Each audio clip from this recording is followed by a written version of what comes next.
You may recognize the voice of the speaker. Our president will start a war with Iran because he has absolutely no ability to negotiate. He's weak and he's ineffective. So the only way he figures that he's going to get reelected, and as sure as you're sitting there, is to start a war with Iran.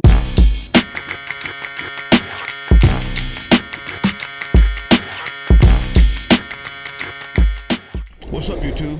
Drill Sergeant here. And in the midst of the news of war today and everything that you're about to hear, I wanted to come on here and give you what I think is the most important things to know. I have one PSA and I have three takeaways that I think will help you contextualize, understand, and interpret everything that you're hearing from the media and that you need to know as an American citizen. I'll start with the PSA. In the first 72 hours of any conflict, especially major combat conflicts, all information given by the state is propaganda, and all information given by the media is inconclusive.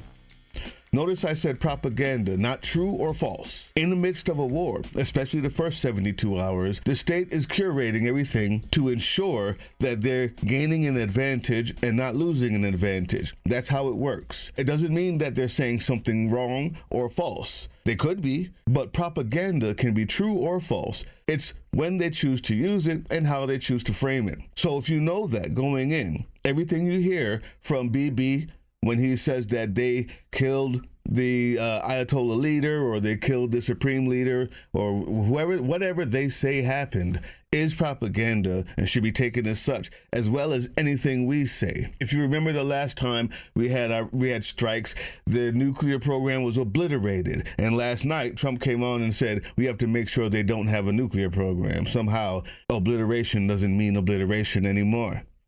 Now, the other side of that is everything coming from the media is inconclusive. Again, that doesn't mean true or false. I said inconclusive because the numbers that come out will change. The targets that were hit will change. The casualties as well as the survivors, the places, the movements, all of these are given by state actors who are giving propaganda or people on the ground who are not exactly one of the military or the people being affected by it. They are reporting on it, but it will change. So everything that you hear, they're going to try to give you numbers, the amount of the dead that will rise. They're going to try to tell you who's being deployed and who's not. That will change because there has to be secret deployments that you don't know about, as well as misinformation given by both sides that the media will report on as if it's fact. And I'm here to tell you the best way to understand the first 72 hours of any major conflict is to understand that all state information is propaganda and all information coming from the media that pertains to the act is inconclusive. Now, here are the three takeaways you need to know. I will, to the best of my knowledge, when I think I can give you something that's conclusive, even though I know it may not be, give you what I think you need to know. But the takeaways, these are things that are true whether or not the news reporting pans out. Like how this started. The media is going to tell you something about October 7th. They're going to start the timeline there. And so it's imperative that I let you know the real takeaway is that's not the case. The real timeline is before October 7th, about 3 months before October 7th, there was a treaty signed by Jared Kushner and the once finance minister of Israel. I'll have a clip here and I'll have you see the whole video here. They got the Gulf states, which is all of the Muslim countries except Iran, to sign on to a deal that says that they can now deal with Israel. Before, they weren't seeing Israel as a country. None of those Muslim states did. But now they decided to go into this deal. And the ex-finance minister of Israel and Jared Kushner own a real estate, let's call it hedge fund, a real estate hedge fund. They got all of those Muslim countries, right? UAE, Qatar, and Bahrain, to those people who signed on there, all of a sudden now can build and change money that they never could before, build on each other's land like they never could before. And 3 months after that, there was an attack in Israel, and Palestine is almost desolate and gone. And if we remember, right around that time, Jared Kushner said this. And Jared Kushner, he's the one who said this. Right between them and Gaza's waterfront property. It could be very valuable to, if people would focus on kind of building up, livelihoods. It's a little bit of an unfortunate situation there, but I think from Israel's perspective, I would do my best to move the people out and then clean it up. And that's the why. There you go. I'm trying to be quick, and I'm going to end it there. When they tell you where it started in the timeline of this, remember that it didn't start in October 7th. It started when it became necessary to get rid of the people in Palestine so that the kings and queens who signed on this Gulf states could build and make money once the Palestinians were gone. The second takeaway is we knew this was coming. We knew this was coming. You see, Iran, like I said before, did not participate and become one of the Gulf states. So in order for these rich people and these kings and queens who are also in the Epstein files, many of them, let's not forget that, why they need somewhere to go to build and statues to themselves and hotels that nobody can hold accountable. Anyway, when they do that, Iran will still be there, and they will not be able to live in peace in Palestine without looking over their shoulder unless they change the regime in Iran. So, yeah, the timing is distraction from the Epstein files or the low poll numbers and everything else. That's true, but that's just timing. The truth is, this was in plan, like I said, before 2020 and before that October 7th horrible tragedy, in which has been done 20 times over by Israel. So this is how we know they planned it ahead of time to go exactly this way last night. Are actually pretty normal, but they normally don't become public before things get started, and almost never come out before the U.S. population is already primed and is too busy slapping yellow ribbons on their cars to notice. The reporting says that the administration knows it's having trouble convincing Americans to really rally behind the idea of a large operation against Iran. Specifically, they seem to realize that while Republicans support the idea of regime change, they wouldn't if it put Americans at risk. They've come up with a couple of ideas on how to manufacture consent, and they're as cynical as they are likely to work. I want to stop for a second and suggest that if the administration is worried about the optics of a war and how to spin it politically, then, well, that war is not a war of necessity. It's an elective war the administration is choosing to pursue. So, this is what came out in the reporting from somebody familiar with the discussion. Quote, "There's thinking in and around the administration that the politics are a lot better if the Israelis go first and alone, and the Iranians retaliate against us and give us more reason to take action."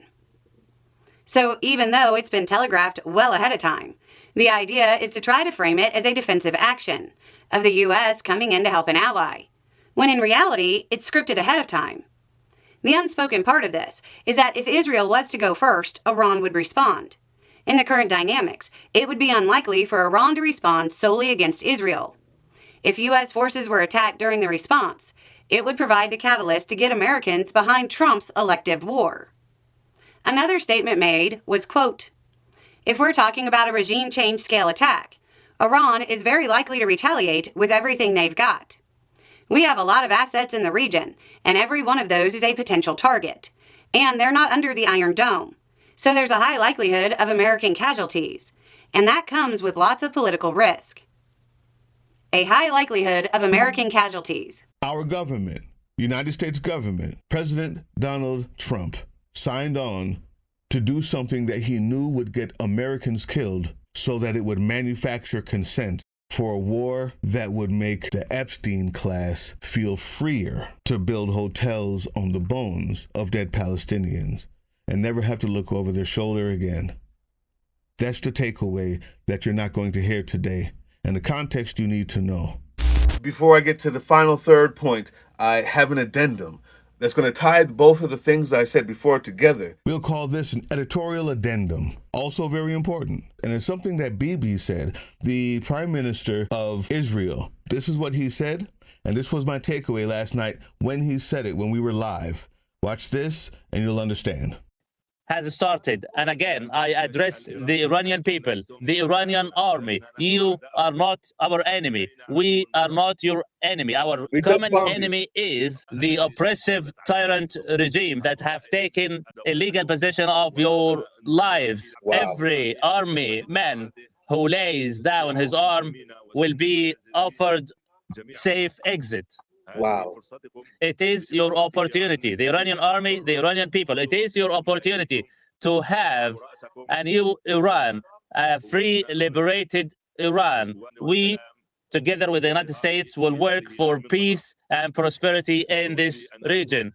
2005 years ago, the old Persian Empire had the same goal to exterminate our nation. Yet Mordecai, the king, and these glorious feast days, they stood up, and the tyrant ruler of Persia, Cyrus, had fallen. Oh my God. Equally, the current criminal regime of Iran will fall. Oh my God. I think you need to understand what he just said, people. He just made the claim that not only will he use to kill Iranians and destroy their country, but that gives him carte blanche to Palestine. He said 2,000 years ago, the king of Persia wanted to get rid of Israel, and he fell. That time is what the Israelis used to say that that land that they just took in 1940-something, 48, from Palestine is theirs. He is now outwardly in broad daylight using the excuse that all of that land is his and they deserve to be exterminated. That's what you just heard. That's what is referenced in the 2,000-year-old Persian story. This is unbelievable. They took him off right after that because they heard the same thing I just did. He just made the excuse for the extermination of Palestine whilst bombing a separate country and telling the people in that country that he's not their enemy. There you have it. This is the context that you're not going to get from the mainstream media. But there's a third takeaway. The third takeaway is said best really by Keith Olbermann, of all people. I do not feel I have to, like last time with Bush in Iraq, have to lead any of the protests against Trump's insanity here. I have the words of others, to quote, others who have warned for years what war in Iran would mean, to quote, and I have had them at hand all this time, to quote, and I will now quote them. Quote, the United States has spent $8 trillion fighting and policing in the Middle East. Thousands of our great soldiers have died or been badly wounded. Millions of people have died on the other side. Going into the Middle East is the worst decision ever made, unquote. Said by Donald Trump. President Donald Trump, October 9th, 2019. Also, quote, to anyone still gullible enough to fall for scummy media hoaxes, Trump said warmongering neocons love sending your kids to die for wars they would never fight themselves. Liz Cheney is Kamala's top advisor. Liz wants to invade the whole Middle East. Kamala equals World War III. Trump equals peace. Quote, the pocket Nosferatu, Stephen Miller, November 1st, 2024. Quote, don't let Obama play the Iran card in order to start a war in order to get elected. Be careful, Republicans. Donald Trump, October 22, 2012. Remember that I predicted a long time ago that President Obama will attack Iran because of his inability to negotiate properly. Not skilled. Donald Trump, November 10th, 2013. And one more inarguable argument against what Donald Trump has done while you were sleeping from 2011. You may recognize the voice of the speaker. Our president will start a war with Iran because he has absolutely no ability to negotiate. He's weak and he's ineffective. So the only way he figures that he's going to get reelected, and as sure as you're sitting there, is to start a war with Iran. Yes. Will you be able to stop an election by having war? No. If the Civil War couldn't do that, no war can.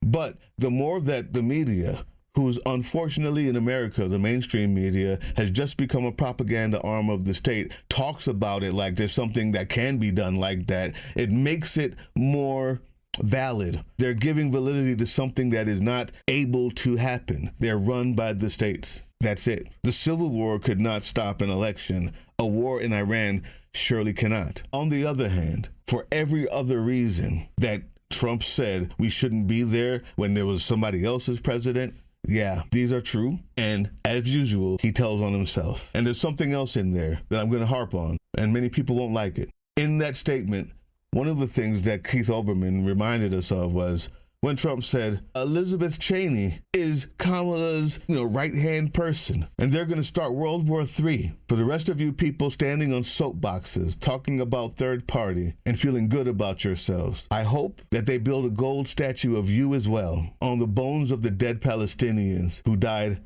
quicker, who died of hunger, and whose blockades were dismissed the minute Trump got in office because of your poor decision and your need to feel better than other people, rather than be an adult and do what you know is better, like not giving the country to a rapist, to a felon, to a warmonger. And no matter what the geopolitical ties of the day were, there was no plan during the Biden administration to do this. Thank you for your poor decision and your selfishness in a time when adult decision-making was needed. Go F yourself. The time to fight is now. People are in Washington, D.C. right now. There's a rally right now in Washington, D.C.